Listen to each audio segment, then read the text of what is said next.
바사삭 깨워드립니다. 뉴스 바사삭 MBC 성지영 기자입니다. 광화문 지나다 보면 앞쪽에 공사가 한창인 모습 보셨을 텐데요. 17년간의 복원을 마치고 어제 월대가 공개됐습니다. 월대는 넓은 기단 형식의 대로인데 국가적으로 중요한 행사가 있을 때 궁궐을 나선 왕과 백성이 소통하던 공간으로 쓰였습니다. 1923년 일제에 의해서 철거돼서 전차 철로 설치 등으로 훼손됐다가 100년 만에 제 모습을 되찾은 겁니다. 광화문 현판도 재건 당시 기록대로 검은 바탕에 금빛 글씨로 다시 복원돼서 일반에 처음 공개됐습니다. 이제 지나가실 때 좀 뚫린 모습 볼 수 있을 것 같고요. 현판도 어떻게 바뀌었는지 한번 보시면 좋을 것 같아요. 임금냉기의 캔디님이 날씨가 가을의 절정인 것 같네요. 가을이 끝나감이 너무 아쉽네요 하셨어요. 맞아, 가을이 너무 짧죠. 너무 좋은 날씨인데. 이사나님이 뉴바하이 주말 잘 보내셨습니까? 토요일에 요란한 비가 내리다가 추워졌군요 하셨어요. 네, 김영민 님이 금빛 황금 들녘의 가을 벌판을 바라보며 바사삭 안 할 수가 없다고. 네. 탈레모님 지각 아닙니다. 완연한 가을 바사삭의 계절이네요. 마녀세장님이 뜨끈한 국밥 한 그릇으로 점심 맛나게 드시라고. 국밥 땡기는 날이죠. 박은숙 님도 오늘도 글 즐겁고 힘차게 화이팅 응원합니다 하셨어요. 네.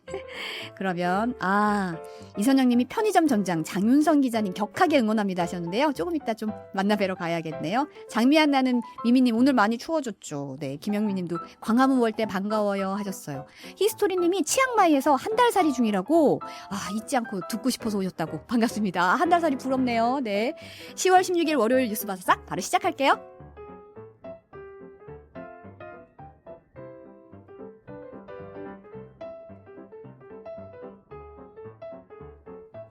오늘 갓 나온 바삭한 뉴스를 꾹꾹 씹어서 소화시켜드립니다. 오늘 뉴스 완전 정복 오뉴완. 네, 박인규님이 바르고 예쁘게 서로 사랑하자, 전쟁 같은 거 하지 말고 삭막한 현실을 함께 이겨냅시다. 화이팅 하셨네요. 삼행시 감사합니다. 오늘 뉴스 완전 정복하는 온유한, 오늘은 제가 뉴스 골라왔는데요. 첫 번째 뉴스입니다.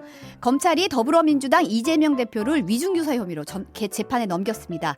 지난 12일이죠. 백현동 개발특혜 의혹으로 불구속 기소된 지 나흘 말의 일인데요. 쌍방울그룹의 대북송금 의혹 사건은 보안 수사하기로 했습니다.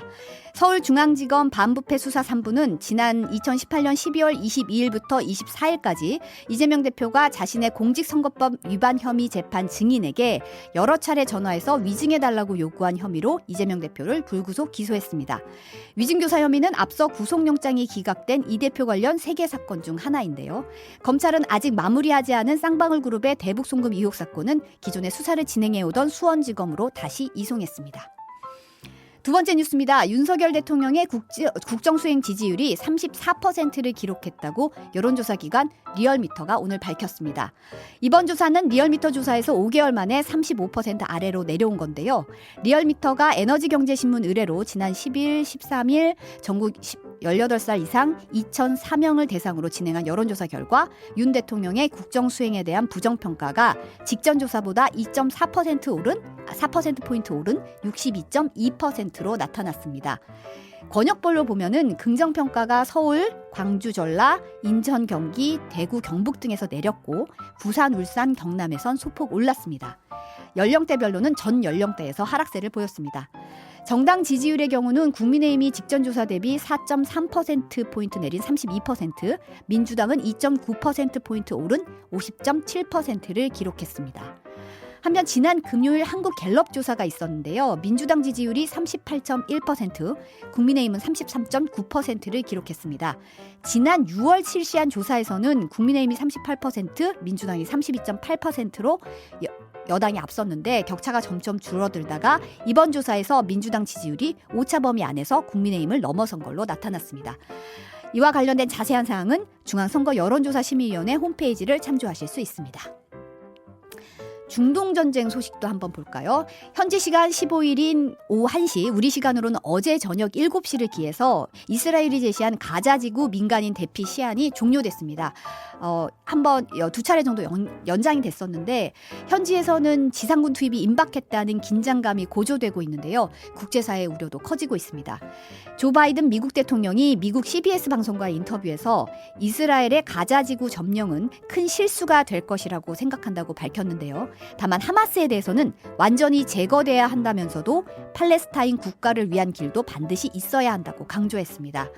지난주 이스라엘로 급파돼서 중동 국가를 순방 중인 토니 블렁컨 미국 국무장관은 오늘 다시 이스라엘을 방문합니다. 그만큼 현장 분위기가 상당히 급박하게 돌아가고 있다는 반증일 텐데요. 중국은 이스라엘에 대해서 도를 넘었다면서 중동 특사를 파견해서 압박 수위를 높이고 있고, 러시아는 유엔 안전보장이사회가 휴전을 결의하자고 제안하기도 했습니다. 바이든 대통령이 이번 주 후반에 이스라엘을 방문하는 일정을 검토하고 있다는 외신 보도가 연달아 나왔는데요. 이번 사태의 새로운 변수가 될지 주목되고 있습니다. 앞으로도 지켜보겠습니다. 오늘 온유화는 여기까지 하고요. 여의도 인사이드 장윤선 기자 만나러 보러 가겠습니다. 여러분은 지금 점심시간 디저트 같은 방송 성지영의 뉴스 바사삭과 함께하고 계십니다. 좋아요와 많은 댓글 부탁드리고요. MBC 라디오 시사 채널 구독도 잊지 마세요.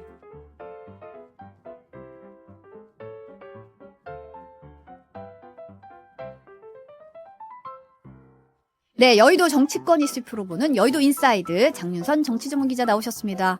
네. 이게 얼마 만이죠? 그러니까요. 잘린 줄 알았어요. 아, 저는 너무 기다렸는데 어떻게 또 날짜가 월요일이 그러니까요. 계속 예, 연휴고 월요일마다 이래서 연휴여가지고 3주 만에 뵙는 거예요. 그렇습니다. 아니, 그러고 그리웠습니다. 보니까 지금 아까도 지금 잠깐 댓글에서 언급이 나왔는데 네. 그새 편의점 전장이 되셨더라고요. 제가 편의점 하나 냈습니다. 취재 편의점. 네, 취재 편의점 하나 냈고요. 오늘 개국일입니다. 개국일. 예, 오늘 첫 방송 오후 2시부터 4시까지. 예, 매일 오후 2시부터 이렇게 남의 회사에 와가지고 홍보해도 되나요? 예, 하여튼 이거 고민을 많이 했는데 네. 어쨌든 좀 발로 뛰어서 현장을 보여드리는 그런 좀 성실한 기자의 모범. 네, 죄송합니다. 네. 아유, 아닙니다. 지우님이 하여튼. 취재 편의점 화이팅 하셨고요. 아유. 모르는 분들도 계실 텐데 유튜브 채널로 개설을 네. 하신 거예요. 네, 그렇죠. 네, 맞습니다. 벌써 취재 구독자가 6만이 넘었더라고요. 예. 6만 넘었는데 살짝 정책입니다. 강서구청장 선거 때 워낙 열심히 예, 뛰셔가지고 예. 그때 많은 분들이 좀 보셨던 것 같아요. 예. 현홍선님이 천하일색 장윤선 파이팅 하셨습니다. 이영희님도 팩트 장윤선 최고입니다 하셨고, 아이고. 여러분들이 장미향 나는 미미님 구독자신가봐요. 네. 취재 편의점 잘 구독하고 있습니다 하셨어요. 감사합니다. 네, 파이팅. 고맙습니다. 미라클님도 편의점 개국 축하드립니다 이렇게 하셨는데, 네. 네, 바사삭도 네. 많이 아유, 힘써주시고 네. 또 편의점도 제가 바사사 오늘 단독 갖고 왔는데. 네, 알겠습니다. 그럼 기다리겠습니다. 그새 정치권에서 너무 많은 일이 있어서 사실은 장윤선 기자님 언제 오시지 하고 기다리고 있었어요. 저희가 튀기모님들이 많이 기다리고 저도 계셨는데 일개 튀기모로서 빨리 와야 되는데 생각은 하고 있었습니다. 진짜 대한민국은요, 자고 나면 뉴스가 구문이 돼버려요. 그래서 제가 이 뉴스를 가지고 와도 되나 싶은 정도로 밤사이에 뉴스가 너무 많이 바뀌었고, 오늘 오전에만 하더라도 그러니까요. 네, 달라진 상황이 너무 많아가지고 정말 우리가 초간으로 움직이지 않으면 진짜 기자들이 너무 할 일이 많다. 그런 것 이렇게 뜨거운 나라가 전 세계에 또 어디 있을까라는 생각이 들 정도입니다. 일단 국민의힘 얘기부터 한번 네. 들여다볼게요. 국민의힘이 아무래도 강서구청장 보궐선거에서 완패를 하면서 폭풍이 여전히 이어지고 있습니다. 그렇습니다. 여진이. 상당히 오래 갈 것 같습니다. 예. 어제 긴급 의원총회 열렸는데 김기현 대표가 총선 승리에 정치 생명을 걸겠다 이런 네. 말을 했어요. 그래서 정계 은퇴 D-187 오늘이니까 186일이래요. 벌써 뭐 이제 그러니까 뭐냐면 이런 것 같아요. 어제 의총 분위기 어땠어요라고 제가 여러 의원들에게 전화 돌려서 취재를 했는데 네. 다들 좀 우리가 그러니까 제가 취재한 분들이 조금 그 비윤이어서 그런지는 모르겠지만 아직 우리가 정신 잘 못 차린 것 같다. 분위기가 어떻게 대표를 중심으로 똘똘 뭉쳐서 이 난국을 헤쳐나가자라는 얘기를 할 수 있을까라는 얘기들을 하고 있습니다. 네. 그러니까 전혀 사태의 심각성을 깨닫지 못하고 있는 것 같고 이렇게 호리병에 불이를 받고 막 먹이만 찾는 그런 새 이런 게 바로 오늘 우리 국민의힘의 모습이 아니냐. 너무 안타깝다. 이제 뭐 이런 얘기들을 하고 있는데 아마도 이 지도부가 계속 갈 수 있을까? 오래 못 갈 것 같은데 뭐 이제 이런 진단들이 벌써부터 나오기 시작하고 있습니다. 그러니까 일단은 이제 총선에 정치 생명을 걸겠다는 얘기는 네. 일단은 총선까지 가겠다라는 얘기고. 그렇죠. 나는 계속 할 거야. 나는 절대로 그만둘 생각이 1도 없어. 뭐 이런 의총에서 얘기입니다. 뭔가 물러나라 이런 얘기가 나오지 않을까 싶었는데 어쨌든 나오긴 했는데 그렇게 발언하신 분들이 소수였다는 거고요. 이제 제가 취재한 거는 뭐 32명이라고 하는데 오늘 아침 허은하 의원 라디오에 나와서 25분 정도 발언을 하셨다고 하는데 대체로 대표를 중심으로 일치단결해서 싸우자라는 거였고 뭐 서병수 의원이나 아니면 홍문표 의원이나 이런 다선 의원들이 이제 평소에 어떤 페이스북이나 라디오 인터뷰에서 하셨던 주장대로 말씀을 하셨지만 네. 아, 맞아요. 우리 그렇게 바꿔야 돼요. 뭐 김기현 대표 물러나세요. 이런 분위기는 아니었다는 거죠. 그래서 무슨 허은하 의원 같은 경우에는 안드로메다에 와 있는 것 같다고 했고 김웅 의원 같은 경우에는 뭐 중간에 그냥 나와버리고 뭐 이랬던 것 같아요. 그러니까 그러니까 현 사태에 대해서 이제 공감을 하고 이 난국을 우리가 어떻게 헤쳐나갈 거냐. 사실 수도권에서 그리고 거의 더블 스코어로 패배했기 때문에 네. 사실 정치에서 있기 어려운 현상입니다. 지더라도 이렇게 크게 지면 안 되거든요.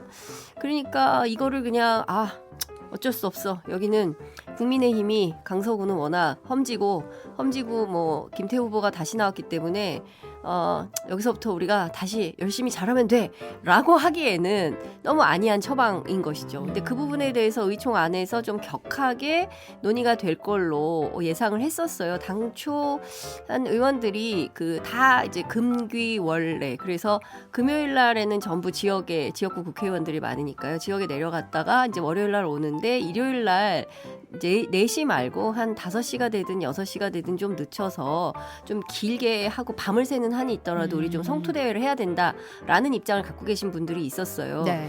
근데 이제 지도부에서 4시로 딱 규정을 하고 이미 이제 공지했기 때문에 시간을 못 바꾼다 뭐 이래서 4시에 그냥 시작을 한 건데 뭐 길게는 하긴 했습니다. 5시간. 상당히 길게 5시간 가까이 했더라고요. 그렇죠. 그래서 제가 한 의원은 이렇게 길게 하지 않았습니까? 그러면 뭐 5시간인데 그래도 다 뭔가 얘기를 하지 않았을까요? 그러니까 일부러 길게 한 느낌을 준 것 같다. 일부러 길게 한 느낌. 그렇지만 내용은 버킹검이다. 그러니까 대체로 특별하게 큰 차이는 없었다. 이거 답답해서 중간에 나오고 싶기도 했지만 어쨌든 무거운 책임감을 가지고 착석은 했었다. 그런데 정말 실망스럽다는 분이 있었는데요. 네.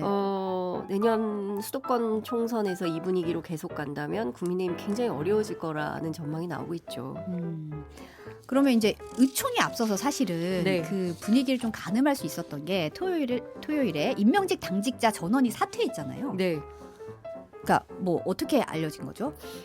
처음에 토요일 한 오전 8시께 일보가 나왔는데 이철규 사무총장 뭐 사임 사퇴 의사를 밝혔다라는 것이고 뒤이어서 박성민 사무부총장 뭐 등등 이렇게 쭉 나왔어요. 그런데 이 국민의힘 의원 단톡방 그 메시지를 보면 오전 7시 50분에 이철규 의원이 가장 먼저 선배 동료 의원님들께로 시작하는 메시지를 올렸습니다. 네. 이제 요거 아무데도 얘기가 안 나오고 아마 이게 뉴스바사삭 단독일 것 같은데 이런 얘기는 똑같아요. 당의 안전과 발전적 도약을 위해서 사무총장직을 사임하기로 결정했다. 하루속히 당이 하나 되어 당원과 국민들의 기대에 부응할 수 있기를 간절히 결한다. 뭐 이제 이런 메시지예요. 네. 뒤이어서 박성민 부총장이 오전 8시 46분 쭉 올리거든요. 네. 강대식 등등 유상범, 박대출 중중 이제 거의 복부 수준이다. 그러니까 무슨 얘기냐면 똑같은 얘기를 앞뒤만 조금 바꿔가지고 메시지를 했는데 심지어 유상범 의원 같은 경우 수석 대변인인데요.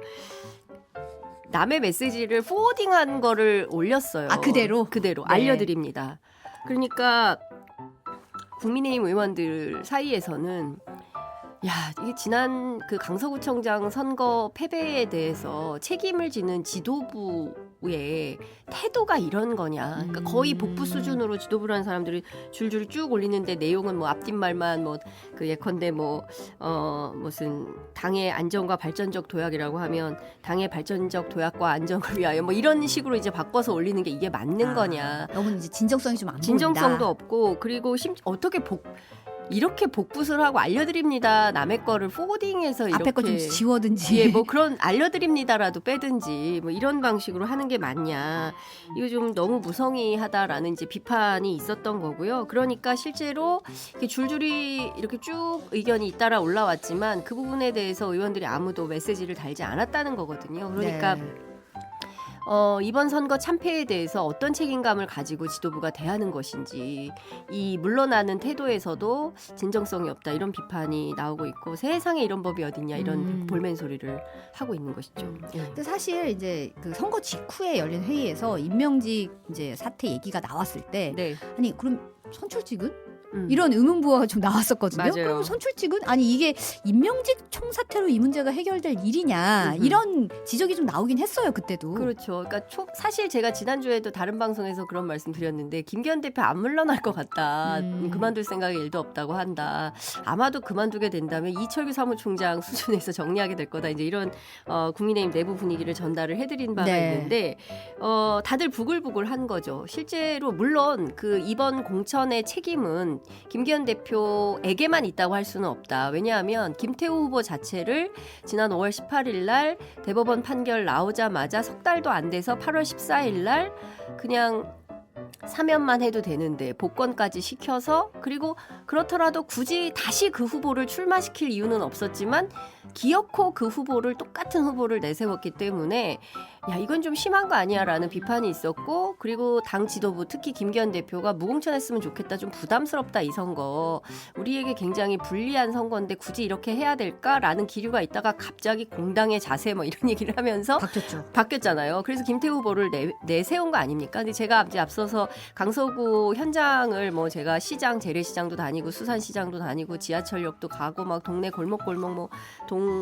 그 주민센터 앞에도 가보고 막 이렇게 해서 주민들을 만났는데, 그 부분을 따끔하게 지적한 분들이 많으셨어요.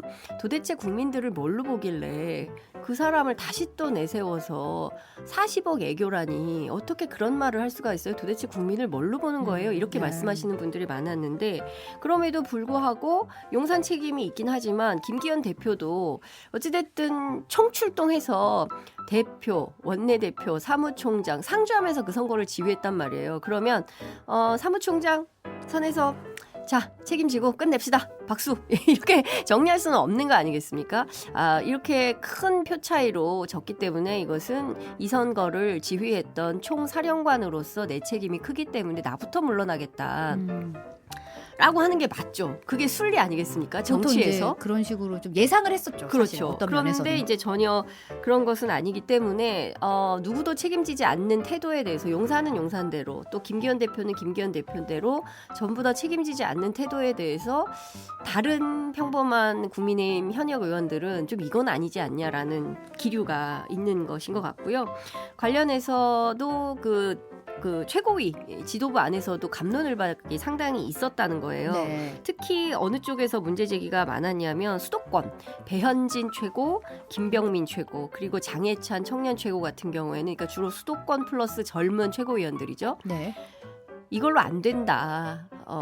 세게 좀 더 범위를 넓혀야 된다. 뭐 그런 갈등이 있었다는 거예요. 그런데 그 최고위에서 다른 분들은 어떤 의견이었냐면 김행 후보 물러나잖아. 김행 후보로 퉁칩시다. 뭐 이런 얘기를 했다는 거예요. 내부 논의에서. 김행 후보 사태로. 예, 김행 후보가 사퇴하니까 이걸로 하면 될 것 같다라는 입장을 피력을 했고, 앞서 말씀드린 이 세 최고위원들은 그걸로는 안 된다. 조금 더 범위를 넓혀야 된다라고 한 것이 임명직 지도부 총사퇴, 여기에서 이제 끝나는 수준인 것입니다. 관련해서 제가 근데 이렇게 되는 게 맞습니까? 라고 제가 국민의힘 관계자에게 물었더니 네.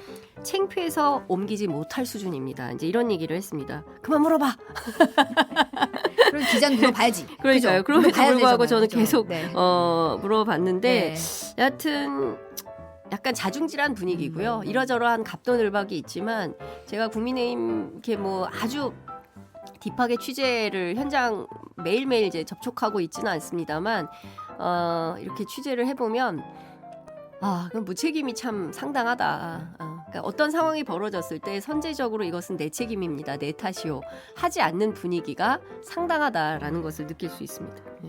오늘 국민의힘이 오늘 오전에 당직 인선을 발표를 했어요. 네. 신임 사무총장의 지역구가 경북 영천 청도인 TK 재선 네. 이만희 의원이 임명이 됐어요. 네. 이거 어떤 의미로 봐야 될까요?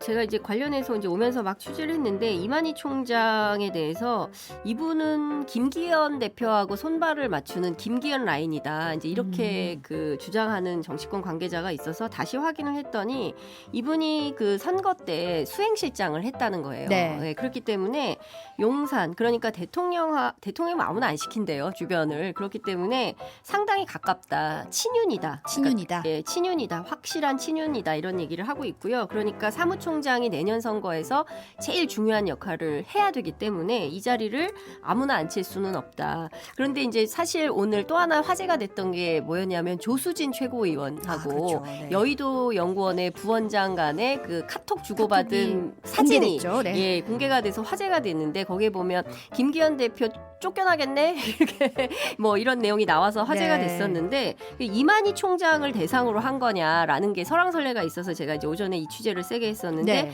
그게 아니었어요. 이만희 총장이 아니라 그때 전달됐던 것은 박대출 정책위 의장이 사무총장으로 가는 것.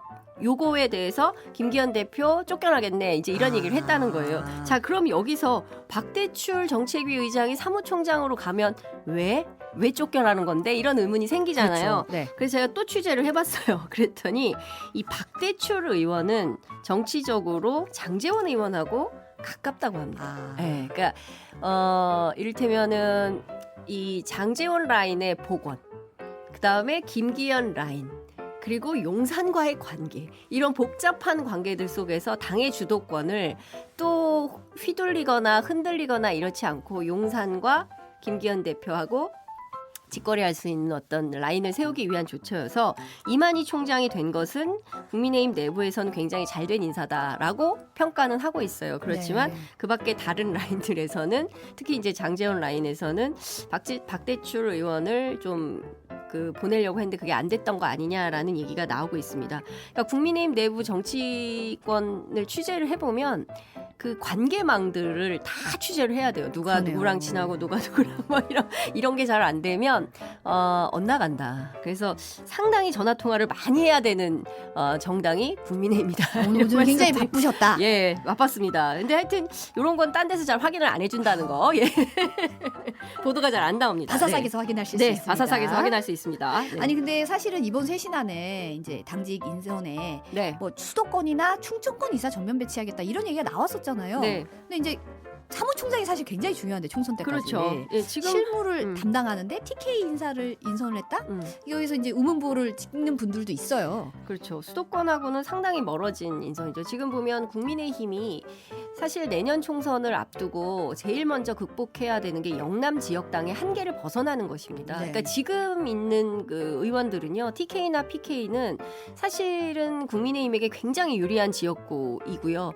영남 지역당에서 벗어나서 전국 정당화를 해야, 특히 수도권에서 상당히 의석을 차지해야 이른바 윤석열 정부의 이제 그 중간 평가를 잘 넘어가는, 그리고 정권이 안정되고 그리고 또 뭐 차기 정권을 만들어 볼 수 있는 어떤 토대가 생기는 건데, 지금과 같은 상황이라면 여전히 영남 지역당에 머무를 수밖에 없다. 대표, 원내대표, 사무총장 싹 다 영남입니다. 네. 그렇기 때문에 이 당 지도부가 수도권 선거를 핸들링할 수가 없어요. 그래서 윤상현 의원 중심으로 해서 어떤 새로운 혁신위원회 출범이 필요하다라는 주장을 하고 있기도 한데, 과연 만들어질지 그건 좀 지켜봐야 될 것 같다는 생각이 좀 들고요. 네. 그리고 또 이번에 여의도 연구원장 새로 된 김성원 의원이 작년에 수회 때 사진 좀 잘 찍어야 된다고 했던 네. 그 징계받았던 분이 또 여의도 연구원장으로 갔어요. 그리고 유이동 정책위 의장 같은 경우에는 이번이 이제 평택의 지역구이긴 한데 유승민 대표하고 가까운 분이기도 해요. 물론 네. 이제 지금 상황은 많이 바뀌고 있지만, 여하튼 그래서 전반적으로 보면 유이동, 뭐 김성원, 박정하, 뭐 요 정도, 그 윤희석, 뭐 이 정도 좀 수도권이라고 볼 수 있을 것 같은데, 여하튼 네. 전반적으로 보면 이 지도부로 내년 총선까지 계속 갈 수 있을지, 아니면 또 한 번의 파란이 닥칠지는 좀 지켜봐야 될 것 같다라는 판단이 좀 듭니다. 이 와중에 이제 국민의힘 5선 중진이시죠. 네. 서병수 의원이 김기현 대표에서 대통령실만 쳐다볼 게 아니라 국민의 소리를 앞서 전달할 결기가 있냐, 그럴 각오가 없으면 물러나라, 이런 얘기를 했어요. 그렇죠. 그런 얘기를 했습니다. 국민의 심부름꾼이어야 할 당이 대통령실 뒤치다거리만 골몰하지 않았는지 되새겨 봐야 된다. 이제 이런 얘기를 했는데요. 사실 국민의힘의 그 중진 의원들 취재를 하면 늘 당이 좀 중심을 못 잡고 대통령실에 너무 끌려다닌다. 그리고 대통령실이 입장을 정해야 당의 입장이 정해지는 시기니 우리가 뭘 할 수 있겠냐라는 얘기를 굉장히 많이 하셨고 그에 대한 불만이 상당했다. 이제 이런 말씀 드릴 수 있을 것 같은데요. 사실 내년 총선 앞두고 공천 문제 가지고 뭐 당내 분란을 만들면 또 본인에게도 손해가 되기 때문에 기자들하고 전화 통화할 때는 세게 말씀하시지만 이른바 이제 온더 레코드로 뭐 라디오 방송에 출연한다거나 텔레비전 토론 프로에 출연해서 이런 얘기들을 세게 하지는 않으십니다. 그래서 당 내부에서는 나 의원도 어제 그 얘기를 한 것 같은데 우리 안에 비겁함, 우리 안에 비겁주의를 극복해야 된다. 이제 이런 얘기를 하기도 했어요. 근데 여하튼 그동안 공개 비판을 자제해 오던 그 서병수 의원이 이렇게 나선 것은 굉장히 큰 변화이긴 하죠. 네. 그래서 제가 물어봤습니다. 서병수, 홍문표 두 중진 의원들이 그러니까 서병수 의원은 대놓고 김기현 대표 물러나라고 했고요. 그리고 홍문표 의원이 있습니다. 이분은 이제 충남 홍성 예산 뭐 이쪽인데요. 이분 같은 경우에는 만약에 김기현 대표 물러나지 않으면 원외위원장들 중심으로 해서 연판장을 돌릴 것이다. 그 규모가 한 7, 8명 되는데 서울, 경기, 인천, 충청, 호남 뭐 이런 지역을 기반으로 한 원외위원장들이다. 이제 이런 얘기를 했어요. 네. 그래서 사실 당 중진들이 이렇게 나서면 상당히 큰 목소리와 파장을 낳을 수 있잖아요. 그렇죠. 그래서 이런 분들의 어떤 주장이 당의 상황을 바꿀 수 있는 어떤 기폭제가 될 것이냐라고 물었어요. 그랬더니 당 지도부의 한 관계자가 서병수 의원도 홍문표 의원도 이제 이런 말 올려도 이게 좀 노인 비하는 아닙니다. 이분들의 네. 워딩을 그대로 옮기는 거니까 제 네. 얘기는 아닙니다. 전부 뒷방 노인들 아니냐. 네.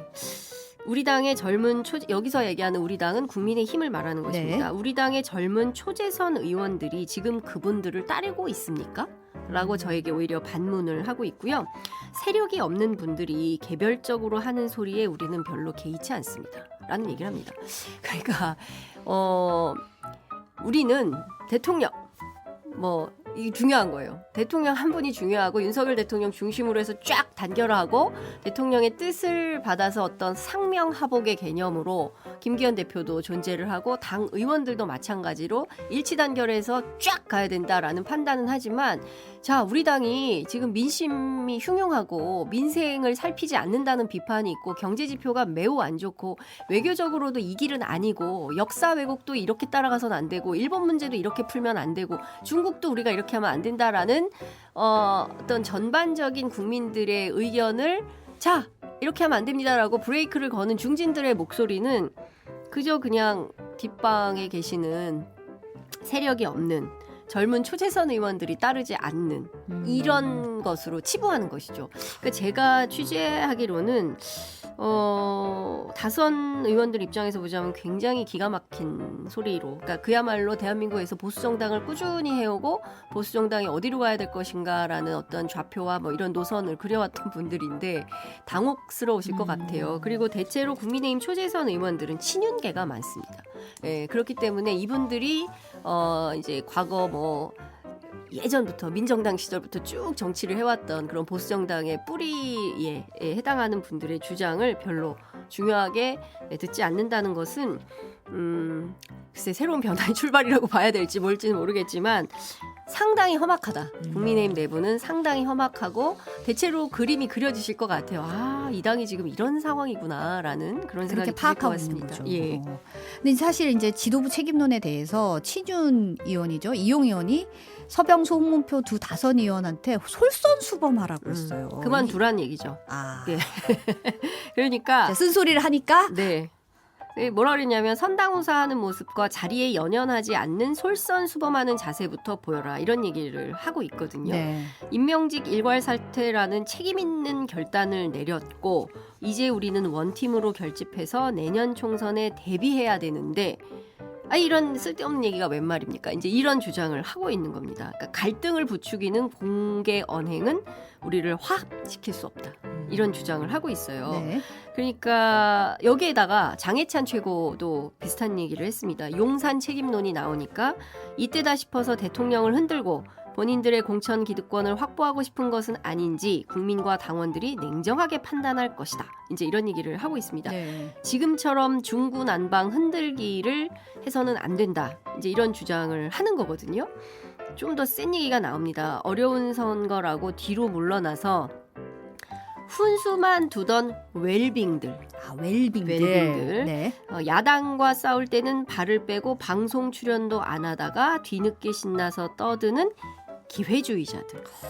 이런 분들이 쇄신 흐름에 올라탈 자격이 있냐. 조금만 불리하다 싶으면 대통령부터 걸고 넘어지는 못된 버릇은 버려야 한다. 이런 주장을 하고 있습니다. 상당히 센 발언이네요. 네, 염치가 있어야 된다. 대통령 덕분에 정권 교체하고 지방선거 승리했다면 어려운 상황일 때 용산 탓하며 흔들기 전에 우리의 역할을 먼저 돌아봐야 한다라고 주장을 합니다. 웰빙들, 뭐 기회주의자들, 막 이제 이런 얘기들이 나오는데요. 네. 제가 보기에는 우리는 대통령 중심으로 일치단결해서 가기로 했으니 이런 다른 얘기들은 그야말로 불필요한 좀 쳐내는 얘기로 정리를 하게 될 것 같고요. 어제 의총 길게 했지만 이 의총장에서도 이런 비판의 목소리가 주류의 목소리가 아니었기 때문에 정말 개개인 한 분들이고 아무래도 앞으로는 지금 뭐 서병수 의원이 됐든 그리고 홍문표 의원이 됐든 이 다선 의원들에 대한 물러나라라는 요구가 빗발칠 걸로 보입니다. 상당히 국민의힘 비윤 다선 의원들은 상당히 처지가 곤란하거나 어려워질 것 같다라는 생각이 좀 듭니다. 이 와중에 윤석열 대통령이 이제 참모들에게 선거 결과에서 교훈을 찾아 차분하고 지혜롭게 변화를 찾아가는 것이 중요하다 이렇게 언급을 한 것으로 전해졌는데 이게 보선 이후에 이제 첫 메시지가 이거잖아요. 네. 근데 이걸 뭐라고 해석해야 되죠? 근데 저는 선거에 대해서 이렇게 구체적으로 뭐 차분하고 지혜롭게 그냥 어찌 보자면 그냥 뭐 평범한 멘트일 수도 있지만 사실은 모든 현안에 대해서 아주 구체적으로 용산이 얘기를 하고 있어요. 그리고 이용 의원이 이렇게 주장하는 것과 관련해서는 어떤 용산의 가이드라인이 아니냐라고 의심하는 국민의힘 현역 의원들도 있거든요. 가이드라인이다. 이렇게 가이드라인이 쳐지면 우리는 말하기 굉장히 어렵죠. 내년 공천도 있는데 뭐 이제 이런 등등의 말씀들을 하시는 거예요. 근데 어찌됐든 중요한 것은 용산에서도 비슷한 맥락에 이제 앞서 누굽니까 장해찬 최고위원 또 이용 의원과 같은 비슷한 맥락의 얘기들이 나오는 거죠. 중진에 대해서 다선 의원이면 자기를 희생하고 물러난다든지 이런 모습이 필요하지 누구를 잘라라 쳐내라 이런 것은 권력 다툼에 불과하다. 이제 이렇게 얘기를 하는 거예요. 비대위 전환 가능성 얘기도 막 나오고 있는데요. 자기 희생 없이 흔들기만 하는 것은 무책임하다. 이렇게 얘기를 합니다. 여기서 중요한 것은 자기 희생의 포인트가 있는 건데요. 희생은 무슨 얘기입니까? 그 지역구에서 물러나라는 얘기죠. 그러니까 하태경 의원을 굉장히 추앙하고 있잖아요. 김기현 지도부에서 이제 그런 제2, 제3의 하태경들이 계속 나와야 된다라는 얘기를 하는 것은 지금 좋은 지역구에 있는 다선 의원들 전부 빠지고 그 자리에 새로운 사람들이 가야 된다. 근데 이제 정치 초년생들이 가는 것이 아니라 누가 갈 것인가? 그 자리를 누가 채울 거냐? 대통령과 친한 분들, 뭐 40년 지기 이런 분들이 갈 거냐? 아니면 정말 정치 초년병들이 갈 거냐 이걸 좀 지켜봐야 될 것 같은 생각이 좀 드는데 결과적으로는 국민의힘 내부에서 경선이라는 게 있긴 하지만 상당히 형해화되어 있는 측면이 있어서 대통령과 친한 분들이 많이 채울 것이다 이런 얘기들이 벌써부터 나오고 있습니다. 근데 중요한 포인트는 용산에서 이제 이렇게 얘기를 한다는 것은 결국 친윤 지도부를 세우고 김기현 대표 체제를 공고히 해서 어찌됐든 용산 중심으로 내년 총선을 치르겠다는 포석이 아니겠냐라고 얘기를 하고 있습니다. 그걸 좀 읽을 수 있는 게 이제 요 언급에 대해서 대통령실 고위 관계자가 동아일보 인터뷰에서 당이 중심을 잡고 해답을 찾아 나가는 게 중요한데 비상대책위원회 체제는 답이 아니라는 의미다 이런 얘기를 했더라고요. 그러니까 이렇게 가이드라인을 준다니까요. 그러니까 비대위는 안 된다는 거잖아요. 비대위 하지 말고 비대위 왜냐하면 사실은 이번 선거가 굉장히 불리하고 어려울 거다. 그래서 국민의힘 내부 취재해 보면 국민의힘 안에서조차도 우리 아마 한 15% 30% 내외로 질 것 같아요라는 얘기들을 이 선거 초반 때부터 나왔던 네. 얘기예요. 그렇기 때문에 이 선거 전망이 매우 불투명하고 나쁜데 그러면 이후에 김기현 대표 체제가 제대로 갈 수 있냐? 혹자들은 김기현 대표 체제 말고 다른 체제를 세우기 위한 뭐 방침 차원에서 무리하게 김태호 후보를 공천해서 내보내는 거 아니냐라는 설도 있었어요. 네. 근데 결과적으로 지금 상황에서 비대위는 아니다라고 용산에서 지침을 주는 방식이 돼버리기 때문에 이거를 그냥 그러면 우리 비대위 말고 김기현 대표 체제로 열심히 한번 해봐요. 라고 하는 것이 이렇게 순종적인 태도를 취하는 것이 대한민국 정치에서 통용되어 왔는지 그렇지 않았거든요. 그러니까 이게 지금은 뭐 당장은 이렇게 갈 수 있을지는 모르겠지만 자 선거가 이제 6개월에서 5개월, 4개월 특히 이제 지금은 국감 때문에 국회가 정신이 없지만 10월 말에 국감이 끝나고 네. 11월이 되면 그때부터는 분위기가 굉장히 많이 바뀔 가능성이 높고 수도권에 있는 원외위원장들이 이 분위기를 우리 선거하기가 어렵다. 강서구에서 상당히 많이 확인을 하신 분들이 있거든요. 네. 그렇기 때문에 이 분위기를 우리가 내년에 다 죽게 생겼다. 이러면 이 체제를 그대로 용인하고 이대로 갈까? 꼭 그렇지 않을 수도 있다. 그러니까 지금 뭐 일주일, 2주일 상간에는 뭐 김기현 대표 체제로 간다라고 할 수 있지만 그 이후 국감 이후는 분위기가 상당히 바뀔 거다. 특히 수도권에 명운이 걸린 선거지 않습니까? 그렇죠. 그러니까 선거는 정말 본인의 모든 걸 다 거는 싸움이기 때문에 올인이거든요. 다 거는 싸움을 하는 것이기 때문에 전체 121석이 걸려있는 수도권에서 원외위원장들이 네 그렇게 하겠습니다. 우리는 반드시 다 지겠습니다. 이럴 수 없죠. 예, 바뀔 겁니다. 예. 2주 후 국감 후에 전국 상황이 어떻게 돌아갈지 좀 그렇죠. 지켜봐야 된다. 네, 맞습니다. 이렇게 볼 수 있을 것 같고 지금 보궐선거에 가장 뜨거운 분들이 이분들이 아닐까 싶긴 한데 누구요? 국민의힘 이준석 전 대표랑 네. 안철수 의원이 아주 뜨겁게 맞붙어 있는 상태인데 안 의원 같은 경우는 오늘 기자회견했어요. 네. 이제 이준석 전 대표 제명을 위한 서명 운동도 받았고 그쵸. 11시 20분에 이준석 대표가 기자회견을 했고요. 그 뒤 무렵에 이제 안철수 의원이 그 기자회견을 했는데요. 지금 저도 한번 해봤어요. 실제로 되는지. 네. 구글 폼에 들어가가지고 해봤더니 결과는 알 수 없더라고요. 근데 한 10,000명 명께서 여기 동참을 했다고 안철수 의원 측에서는 공개를 했고 관련된 보도가 나와 있기는 하는데요. 사실은 선거 중에도 욕설 논란으로 두 분이 이제 막 붙었었잖아요. 네. 그런데 제가 보기에는 지금 비본질적인 이슈로 붙고 있다. 특히 이제 안철수 의원이, 그러니까 이준석 대표를 지금 저격하는 것이 이번 선거 결과하고 무슨 관계가 있는지, 이준석 너 때문에 우리 선거 졌거든. 이 얘기를 만약에 한다면 국민들이 맞아요 그렇게 동의를 해주실지 지금 그것은 아니기 때문에 중도 표심을 잡는 차원에서라도 안철수 의원의 지금 정치적 스탠스는 상당히 잘못됐다라고 지적하는 분들이 많이 있죠. 네. 사실 제일 불쾌한 거는 이준석 전 대표가 거의 근사치로 18% 표차를 맞췄죠. 네. 이게 바로 그 사이비 평론이라는 건데 이게 사이비 평론이냐? 그렇지 않다면 아무리 미운 정치인이라 하더라도 그 결과가 이렇게 나왔으면 그 부분을 존중하는 태도 이런 게 좀 필요한 거 아니겠습니까? 그런데 너 때문에 당신이 쓸데없는 소리 하고 다녀가지고 악영향을 선거에 끼쳐서 우리가 다진 거야. 그러니 네 책임이야. 라고 하기에는 조금 무리하다. 이런 생각이 좀 듭니다. 네. 지금 보면 네. 안철수 의원이 이제 이 전 대표에 대해서 제명 요청한 당 윤리에 제출하겠다 밝히면서 네. 기자회견에서 멘트가 저는 좀 박근혜 정부의 은덕을 잊고 어린 나이에 정치에 입문해서 당 쇄신을 위해 치켜세우고 대접해 주었더니 오망방자함이 극에 달했다. 언제까지 이 응석바지가 당의 분탕질하는 것을 내버려 둘 것인가. 네. 지켜보고 계실 박근혜 전 대통령께서 얼마나 마음 아파하시겠냐. 이런 말을 했더라고요. 네. 그래서 이게 지금 내부 총질에 대한 얘기가 계속 나오고 있잖아요. 네. 당내에서. 그래서 이런 얘기가 나온 것 같은데 아까도 언급하셨지만 요 기자회견 바로 직전에 이준석 대표가 또 기자회견을 가졌어요. 네. 눈물까지 보였죠. 그렇습니다. 이준석 대표가 본인의 소송과 관련해서 이제 징계 문제와 관련해서 마스크로 눈물 찍던 기자회견을 한 게 엊그제 같은데 그러니까요. 오늘은 그래도 휴지를 준비했더라고요. 그래서 네. 휴지로 이제 눈물을 닦으면서 지금 잔뜩 휴지를 뭉켜쥐고 있는 장면 지금 네. 사진으로 보실 텐데. 그런데 좀 상당히 이번 선거 결과에 대해서 많이 답답했던 것 같고요. 네. 그리고 이제 눈물을 흘린 대목은 바로 최수근 상병 사망 사건과 관련해서 언급하다가 이제 왈칵 눈물이 나왔던 것 같습니다. 네.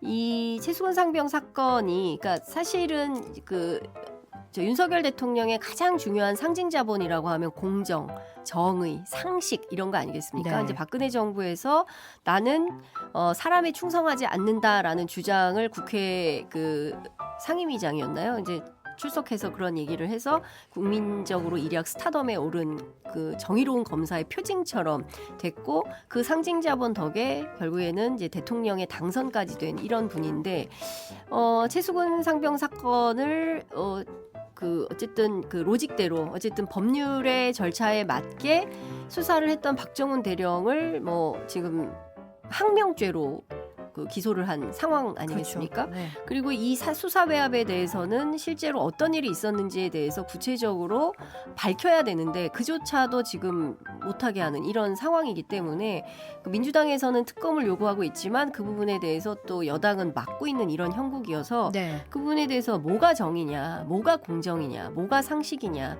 그러니까 과거에 국민의힘이 윤석열 후보를 내세워서 선거 캠페인을 할 때는 민주당 문재인 정부보다 훨씬 더 상식적이고 훨씬 더 공정하고 훨씬 더 정의로운 그런 나라를 만들겠노라 선언을 하면서 캠페인을 했는데, 지금 결과적으로 그때보다 더 못하거나 후진 상황에 봉착한 거 아니냐, 이제 이런 얘기를 하고, 또 한 측면에서는 지금 국민의힘 의원들이 거의 안 나오잖아요. 말이 없어졌잖아요. 그렇죠. 예. 그리고 섭외하기 굉장히 어려우시죠. 안 나오려고 해서. 네, 여기서 줄이겠습니다. 네. 어쨌든 잘 안 된다는 거예요. 그래서 너무 어려워하시더라고요. 제가 다른 라디오 방송이나 네. 텔레비전이나 보면 너무 안 나온다. 제발 나와서 입장 표명을 하시라라고 요청을 드리는데 섭외에 응하지 않는 거예요. 그러니까 이준석 대표가 오늘 눈물의 기자회견을 하면서 뭐라 그랬냐면, 집단 무건 수행 저주를 좀 윤석열 대통령이 풀어줘라. 집단 무건 수행의 저주. 그렇습니다. 그러니까 아무도 얘기를 안 하는 건 도대체 왜 그러는 거냐. 그러니까 정당이라는 것은, 특히 민주정당은 그러니까 누군가에 의해서 지도 방침에 따라서 하명받은 대로 막 움직이는 것이 아니라 자유로운 의사표명이 가능해야 되잖아요. 그러니까 정당 안에서 표현의 자유가 제대로 보장받지 못한다면 이게 도대체 어떻게 되는 겁니까? 그러니까 그런 차원에서 이준석 대표가 문제 제기를 하고 있는 것이고요. 그러니까 본인 스스로 이런 얘기를 했습니다. 내년 총선과 관련해서는 정권 전반부에 대한 냉정한 평가가 될 거다. 지금 제일 뼈아픈 거는 지난 1년 반의 집권을 통해서 지난 정부보다 더 나은 것을 보여주지 못했다. 이런 이제 평가 자성을 하고 있는 것이죠. 네. 민생보다 이념을 추종하고 정책보다 정당 장악에 몰두했던 모습이 나은 모습부터 벗어던지자라고 얘기를 하고 있고요. 네. 홍범도 장군의 흉상 이전, 이거 즉각적으로 당이 중단하라는 입장을 발표해야 되고, R&D 예산 삭감, 그다음에 의대 정원 확대 이런 것들도 정책 실패라고 주장을 했습니다. 그러니까 지금 진행되고 있는 모든 이슈들에 대해서 이준석 대표는 국민의힘이 정상적인 국민적 문제 제기에 대해서 응답하는 방향으로 가야 되지 않냐라는 의견을 밝히고 있는데, 갈까요 이대로? 그러지 않을 것 같아서 상당히 걱정입니다.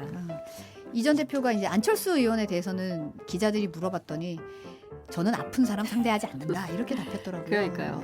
네. 지금 윤석열 대통령과 윤석열 정부가 누가 보더라도 이렇게 잘 되고 있으면 긍정평가가 높아야 옳죠. 그런데 지금은 부정평가가 60%에 달하는 거고, 긍정평가가 30% 박스권에서 벗어나지 못하고 네. 있습니다. 이 현상이 집권 초반부터 1년 반 내내 이어지는 지속되는 현상이에요. 그러니까 과거에 박근혜 전 대통령의 경우에는 콘크리트 지지율 40% 맨날 이 벽이 깨지지 않는다라는 분석을 정치평론가들이 많이 했었는데, 그렇죠. 윤석열 대통령의 경우에는 콘크리트 부정평가율이 계속 유지되고 있어요. 그러니까 이 부정평가가 유지되는 한 내년 총선에서 좋은 점수를 받기 어렵다. 특히 대통령의 지지율이 40%는 돼야 총선에서 전부 대통령과 함께 찍은 사진을 걸고 선거 캠페인을 하게 될 텐데, 그게 아니라면 다 대통령 사진 내리고 자기 어떤 능력으로 좀 선거를 각자 도생으로 치러야 된다라는 생각을 안 할 수가 없게 된다. 이런 차원의 문제 제기인데, 그거를 받아서 김기현 지도부가 변화하고 방향을 바꾸는 방향으로 갈지 그게 아닐지에 따라서 저는 국민의힘의 향후 비전이 갈린다 이렇게 전망합니다. 네. 민주당 얘기 잠깐 하면 네. 이제 민주당 이재명 대표의 여의도 복귀 임박했다. 음. 언제쯤이냐? 오늘이냐? 내일이냐? 이런 얘기 계속 나오고 네, 있더라고요. 어제 제가 이재명 대표께 내일 나오십니까? 답이 없더라고요. 아, 근데 당초는 오늘 나오실 걸로 예상을 했었어요. 그런 예상도 당직자, 있었죠. 네. 예, 당 사무처 관계자들은 오늘 나올 걸요. 이제 얘기를 했었는데 아마도 건강 상태가 다 회복이 안 돼서 네. 그런 것 같고요. 그래도 이번 주에는 복귀하지 않을까라고 조심스러운 전망을 하는 것 같습니다. 네. 사실 이재명 대표도 상황이 녹록지는 않습니다. 지금 검찰이 계속 기소하고 있고요. 그 기소에 따라서 재판 계속 불려가야 재판이 되고요. 계속 있더라고요. 예. 그리고 또 기소할 거라는 얘기도 나오고 있고요. 수사는 계속된다. 뭐 이런 전망입니다. 이재명 대표 내가 죽어야 이 수사가 끝나지 않을까라는 생각이 든다고 할 정도로 네. 이제 검찰은 수원지검을 다시 이제 어디 부서가 어떻게 맡을 것인가를 다 재구조화해서 또다시 이제 수사에 나선다라는 이제 전망 섞인 보도가 나오고 있기 때문에 전반적으로 보면 이제 그것도 그 감당을 해야 되지만 그것보다 더 중요한 것은 당장 이제 내년 선거 앞두고 당내 통합 문제도 있고요. 그다음에 총선 전략 어떻게 할 건지 이것도 굉장히 중요하고 그리고 국회의원이기 때문에 국감도 해야 됩니다. 네. 그래서 국정감사 질의도 해야 되고 그래서 다양한 역할이 있기 때문에 그냥 댁에서 계속 앉아 있을 수는 없어서 적어도 이번 주에는 복귀하지 않을까라는 전망이 나오고 있습니다. 사실 민주당은 이제 선거 결과에 대해서 네. 굉장히 자신감을 얻은 모양새예요. 근데 좀 조심스럽긴 하지만 네. 어쨌든 이재명 대표 체제에서 이제 승리를 한 거고, 그러니까 상당히 힘을 좀 얻은 분위기인데 어떻게 보면 이재명 대표가 이제 단식 이전과 이후로 나눴을 때 네. 정치적 상황이 너무 많이 변화를 했잖아요. 그렇죠. 좀 어떤 변화가 있을 걸로 보시나요?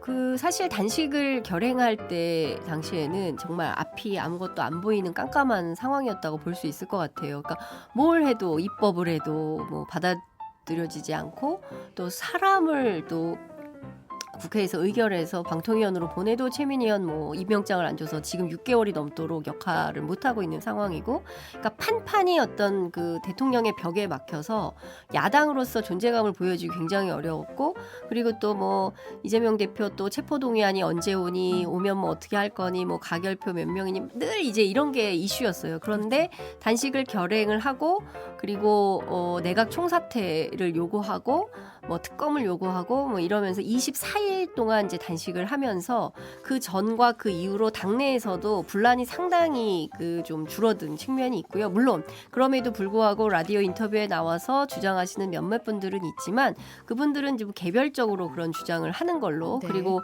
뭐 윤리심판원에서 또 정리가 되겠지만 이제 그것은 사실 중요한 이슈는 아닌 것 같아요. 뭐 그것도 중요하다라고 언론에서는 지적을 하지만 민주당 전체 지도 체제 안에 있는 분들이 판단할 때는 그거는 그냥 안고 가는 문제이고, 내년 총선 과정에서 당원들과 국민들의 결정에 의해서 걸러질 문제지 당신 그만두세요 이런 방식으로 촌스럽게 정치 안 한다라는 게 민주당의 입장이고요. 네. 민주당은 이번 선거에서 윤석열 심판론으로, 그러니까 정부 심판론으로 그 강서구청장 선거를 치른 것이나 다름이 없습니다. 그러니까 다른 의제들이 거의 없었어요. 그렇게 치른 선거지 이게 민주당이 잘해서, 민주당이 엄청나게 역할을 훌륭하게 해서 강서구청장 선거에서 이겼다고 판단하지 않습니다. 그러니까 입장문에도 그런 얘기가 나왔죠. 예, 그렇기도 네. 하고요. 홍익표 원내대표 제가 그날 밤에 인터뷰했는데 그 얘기를 했어요. 그러니까 민주당이 예뻐서, 민주당이 너무 잘해서, 민주당이 좋아서 진교훈 후보를 당선시켜준 선거는 아니라고 판단을 한다는 것입니다. 저는 그건 정확한 판단이라고 생각을 하고요. 지금부터 민주당은 수권 능력이 있는 대한정당인지 국민들은 다 지켜보고 있기 때문에 네. 그 실력을 보여줘야 된다. 그래서 일로서 평가받는 대한야당으로서의 자기 역할을 충실히 할 때 국민들이 본인들에게 그 표를 주는 것이지, 우리도 제대로 잘 못하면 똑같이 회초리 맞고 똑같이 평가받는 거다, 이런 생각들을 하고 있어서 아마도 2주 정도 남은 그 국정감사에서 민주당이 얼마나 실력을 보여줄지 중요한 관전 포인트 하나 있고요. 네. 그리고 또 하나는 앞서 말씀드린 대로 최상병 순직 사건과 관련돼서 박정훈 대령 특검 이거 요구를 하고 있는데 패스트트랙에 태우긴 했으나 이 패스트가 아니에요. 그쵸. 굉장히 느립니다. 느린 그래서 패스트죠. 그렇죠. 이렇게 되면 내년 5월, 그러니까 멀었어요. 그리고 본인들 끝난 다음이에요, 임기가. 그러면 할지 말지도 모르게 되거든요. 그렇기 때문에 어떻게 됐든 국회의장을 설득해서 그리고 여당의 동의를 받아서 이 특검이 통과될 수 있도록 정치력을 발휘하는 문제. 이게 굉장히 중요한 현안과 이슈가 되고 있고요.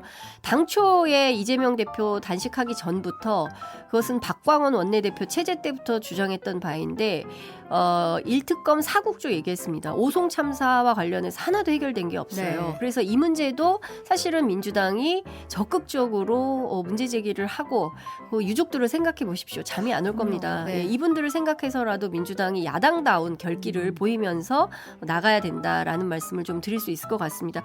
산적해 있습니다. 너무나 많은 현안들이 산적해 있기 때문에 야당으로서 실력, 우리 뭐 야당이 뭘 해요? 이게 아니라 야당이 할 수 있는 최대치의 노력을 통해서 민주당이 살아있다. 아, 저 정당 괜찮네. 일 좀 하네. 라는 평가를 받을 수 있도록 169명인가요? 7명인가요? 예, 의원들이 노력해야 되지 않을까 싶습니다. 이 얘기 잠깐 하면 이제 체포동의안 국회 표결 이후에 민주당 내 개파 갈등이 극심했는데 네. 이제 홍익표 민주당 원내대표가 원칙과 기준에 따라 문제 정리할 것이라고 했어요. 네. 이제 이게 어떤 식으로 앞으로 이제 어떻게 보면 이제 비명계 어떻게 될지 이런 게 좀 나오는 거잖아요. 결국은 제가 이게 무슨 얘기입니까? 라고 물어봤더니 모두를 향한 경고다. 모두를 향한 경고다. 예, 그러니까 친명 비명 할 것 없이 다 싹 다 해당이 된다. 그러니까 뭐 지금 보면 수박 당도 감별까지 그러니까요. 하잖아요. 네. 그러니까 뭐 수박 색출 이런 것도 옳지 않고 그리고 분당 뭐 불가능한 있지도 않은 일을 상정해 놓고 분당할 수 있다는 등 뭐 이런 얘기들에 대해서 마치 현실인 것처럼 매체에 나와서 발언하는 것들에 대해서 가만두지 않겠어. 원칙대로 처리하겠어. 원칙대로 예, 처리하겠다. 이런 입장인 것 같고요. 그러니까 중요한 포인트는 친명이든 비명이든 이게 중요한 게 아니라 과연 민주당이라는 정당이 국민들에게 봉사하는 정당으로서의 존재 가치가 있는 것이냐. 이재명 대표 문제는 그 다음 이슈다라고 민주당 분들은 이제 판단을 하고 있는 것 같고요. 그래서 분열을 촉진하거나 예컨대 그걸 해당행위라고 표현을 하던데요. 뭐 그런 방식으로 기여한다면 그 당 지도부가 가만두지 않겠다라는 거고 그것을 이재명 대표도 같은 판단이라고 하고요. 이재명 대표도 너무 싫어한대요. 수박 색출, 수박 이런 말 너무 싫어한다고 말씀을 하시더라고요. 네. 네, 오늘 여기까지 듣겠습니다. 네, 여의도 인사이드 장윤선 기자였습니다. 감사합니다. 네, 고맙습니다.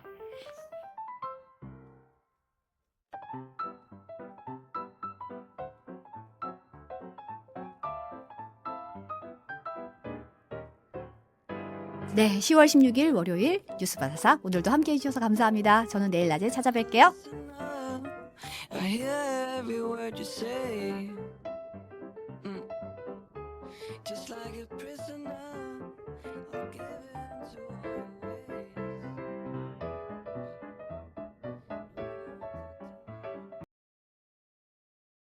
그는 고개를 돌려 빈 집을 바라보며 물었다. 내가 청소를 했지. 그렇지. 아니, 그렇지. 당신이 색칠하기를 가장 싫어한다는 걸 알아요. 그는 무심코 반지 상자를 집어 손에 가볍게 던졌다. 나는 대답하지 않았다. 그는 조금 조바심이 나서 아무 일도 없었다는 듯이 계속 말을 하고 있었습니다. 그러니 이대로는 안 된다. 덴티에 가고 싶지 않다면 여기에서 웨딩하우스를 구입할 수 있습니다. 나는 당신이 병원에서 나처럼 말했다는 것을 기억합니다. 아니면 다른 아이디어가 있나요? 어제 귀하에 이메일로 사직서를 보냈고 규정에 따라 이사회 전원에게도 보냈습니다. 나는 침착하게 방해했다. 필요한 시간 제한 내에서. 나는 이사회 비서의 감독하에 전체 테이블을 완료하고 인계하여 원활한 전환을 보장할 것입니다. 현재는 수령인을 지정하고 인계 목록을 확인하기만을 기다리고 있습니다. 차가운 공기. 순간 선명함이 사라졌다. 그는 나를 쳐다보았고 그의 입가는 차가운 미소를 지었고 그의 목소리는 쉬었다. 기억하세요. 당신이 무엇을 하고 있는지 알고 있나요? 이제 내가 없어지면 당신은 살 수 없을 것 같아요. 그런 생각은 해본 적 없어요. 누군가를 떠나면 다른 사람은 계속 살 수 있습니다. 그리고 나는 가방에서 또 한 세트의 서류를 꺼내 그에게 올려주었다. 지난 8년간 본인 명의로 되어 있던 게임 회사들의 창업 주식을 처리하겠다는 계획이다. 회사에 대한 나의 모든 기여와 노력은 계약에 따라 시작 기간과 각 라운드 후 지분 보유 비율에 따라 문서화됩니다. 엔진은 최근 몇 년 동안 희석 자본을 요구했습니다. 길 안내는 모두 여기에 있습니다. 나는 그를 똑바로 쳐다보았다. 현재 선택할 수 있는 옵션은 두 가지입니다. 선택하다. 옵션, 회사 또는 물고기. 핵심. 귀하는 최신 평가액에 따라 내 주식을 모두 환매합니다. 이는 회사에 가장 큰 영향을 미치면서도 가장 작은 영향을 미치는 방법입니다. 옵션 2. 내부적으로 송금이 불가능할 경우 절차 및 구매 우선순위를 완료한 후 본인이 직,